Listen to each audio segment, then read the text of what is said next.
And we move on to our Congressional District 18 candidates for U.S. Representative. There are two candidates on the November 4th ballot. With us today is Carl Domino. Patrick Murphy was invited. Our student is Carrie Ann Pissarro, who will be joining us. And let's start with opening statement from Carl Domino. Well, thank you so much, and thank you for the opportunity to discuss the important issues. My opponent apparently has a memory lapse. He's trying to forget that he's a Democrat, and he is a Democrat. In fact, he was a Republican just 2 years ago. He's trying to forget that in October of last year, he wrote a long letter supporting All Aboard Florida. And he's trying to forget that part of the electoral process is having debates with your opponent in public arenas. This is the 7th time in a row he's refused to show up at a forum. I was particularly stressed when last week the Military Officers Association said, when asked, that he said, well, there's too many forums, I can't do them all. This is a clear-cut election decision to be made. Barack Obama said last week, my name's not on the ballot, but my policies are. And Patrick Murphy, 2 years ago, left the Republican Party to follow the policies of Barack Obama. Hopefully we'll have questions.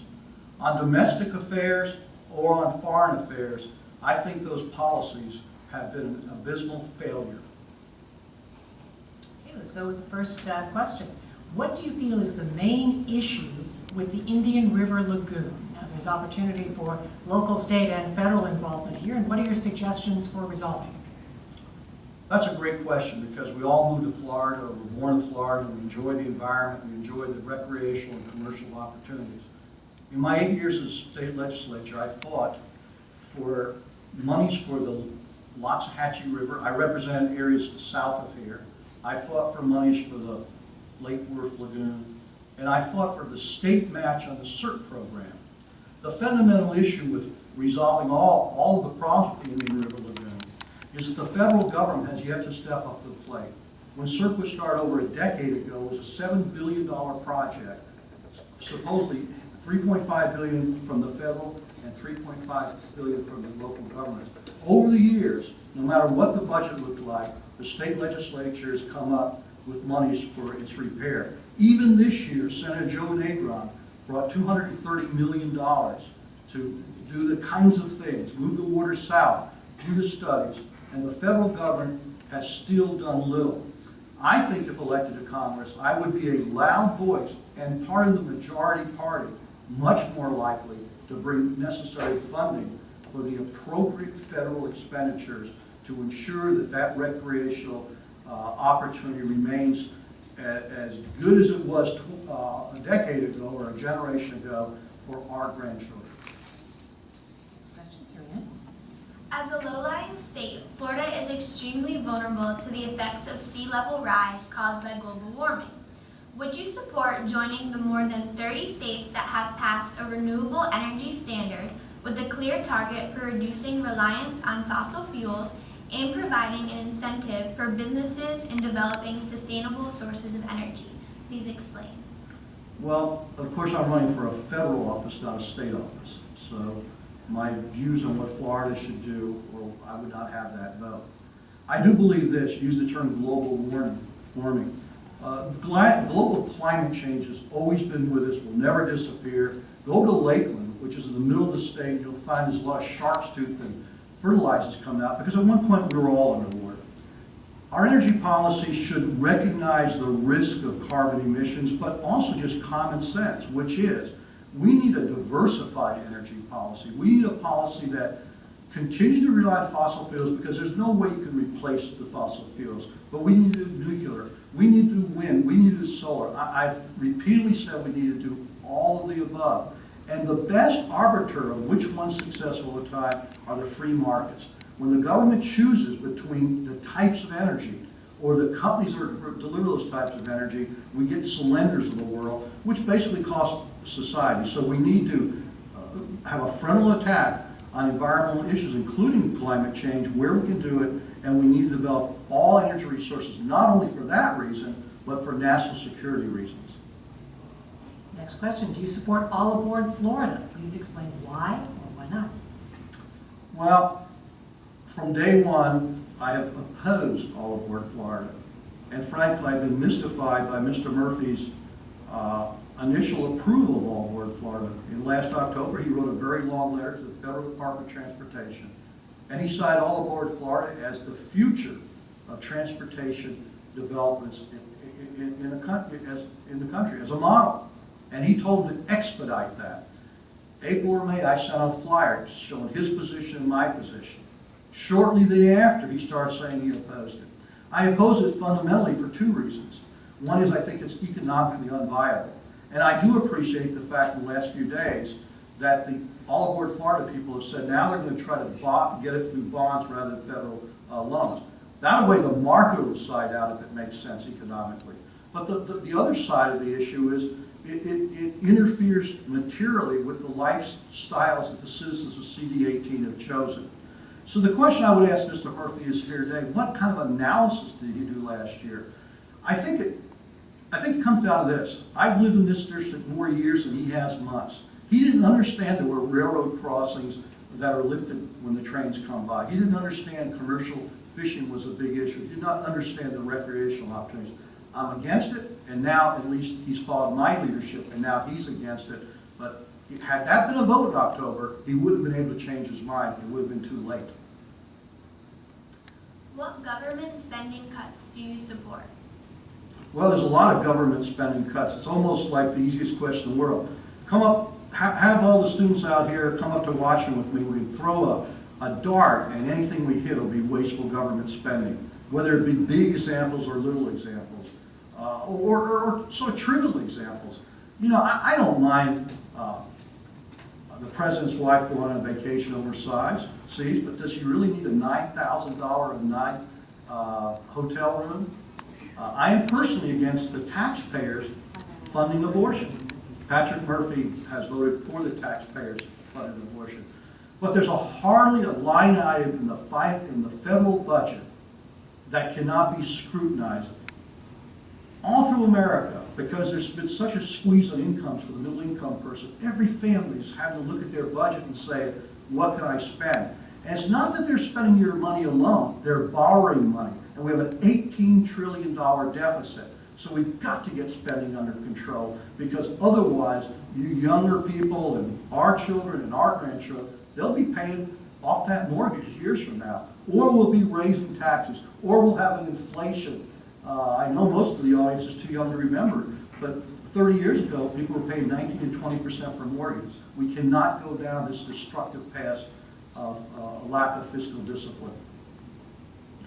If elected to Congress from District 18, what would be your first and top priority? Well, let me talk about a national priority, because certainly we would work on local issues just as we did in our years of legislature. I think there's two areas that I would like to get involved with, and of course, whether they would assign to those committees, I can't say. But first would be jobs. The average middle-class person's income has shrunk by 6%. Every day I talk to people that run little companies, their McDonald's franchises, etc. They're hiring some people, but they're hiring them at 28 hours. That's because of Obamacare. So the first job would be to create a pro-growth tax and economic policy. And some of the specifics are, we need to approve the Keystone Pipeline. That would create 42,000 jobs. It would create lower energy costs and would give us a sense of self-sufficiency in energy. Secondly, we need to get rid of the double taxation on corporate profits, double taxation on profits held overseas. There's over $2 trillion that's not brought here back to America because they would pay a second tax. We've got to get rid of a lot of the burdensome regulation, and we've got to take a new look at Obamacare. And then secondly, on national defense, we cannot we need to quit mistreating our veterans.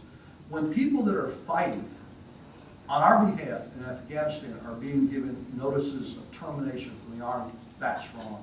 When veterans who need medical treatment are being denied that treatment, that's wrong. When we are cutting our budget back to levels we've never seen before, that's wrong. So jobs and national security, it seems to me, are the highest priorities, and those are things I'd like to work on. Do you feel the government is ignoring constituencies? If so, which ones and why? The government is clearly ignoring the middle class, and in so many different ways. Why? I have no idea. It doesn't make sense because the vast majority of us are in the middle class. We're in the middle class and we're trying to get up to the upper class. We're in the lower, we're trying to get in the middle. But when you put in Obamacare with 21 taxes in it, when you put in Obamacare and thousands of people have lost their, I had a potential constituent the other day email me that her Advantage premium is going to go up 74% this year. I just finished law school at my age, and I had younger compatriots, and they were telling me how their premiums were going up 25, 30% with a big bill. When you have people forced to get 28-hour jobs, now they 28-hour jobs, now they're going to get 2 of them. You know, that's wrong. That's wrong, and we need a pro-growth economy because the only way, there's many people out there, and I know you can't see them, but they're young students, they're going to go to college, and they're going to come out of college burdened with a level of debt and unable to get good jobs.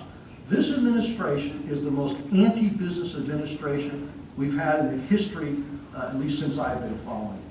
We should be celebrating successful entrepreneurs, not denigrating them. So I think there's been a war on the middle class. There's been a war on our military. I said before, why are we not providing the supports we promised to our veterans? So I think the why I can't answer. I just don't see the mindset that would encourage that. But there's a war on the middle class, and it's got to stop. Time now for a 2-minute closing statement. Well, it was a great pleasure for 8 years to serve in the state legislature. And unlike my opponent, who has little to say about accomplishments, he's written a lot of letters, but he's actually established and done very little. We did significant things in our 8 years. We helped Jeb Bush bring the Scripps Research Lab, and now on the Treasure Coast, the district is over 1,000 jobs, paying on average $73,000 a year. Up in this community, we fought a battle that we were unsuccessful, but I fought a singular battle against digital domain for over a year. Unfortunately, no one wanted to listen and do the homework that I had done.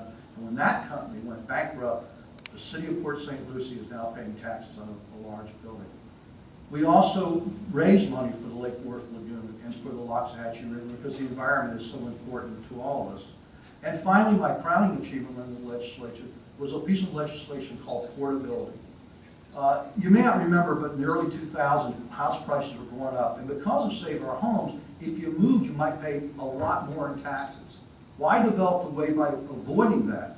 And it took 6 years. It had to go in the Constitution, and 64% of people voted for it. And every day when we talk to individuals and realtors, people are living the homes of their dreams because we passed important legislation. It's that energy, it's that vision that I would bring to Washington, D.C. And then finally, I will remind you of this realistic fact. The majority party for the next few years in the House is going to be the Republican Party. I can assure you a Republican congressman will get a better hearing than Patrick Murphy has gotten. I want to thank Carl Domino, candidate for Congress, District 18, for being with us today. As you mentioned, Patrick Murphy was invited. And our student, Carrie Ann Pissarro.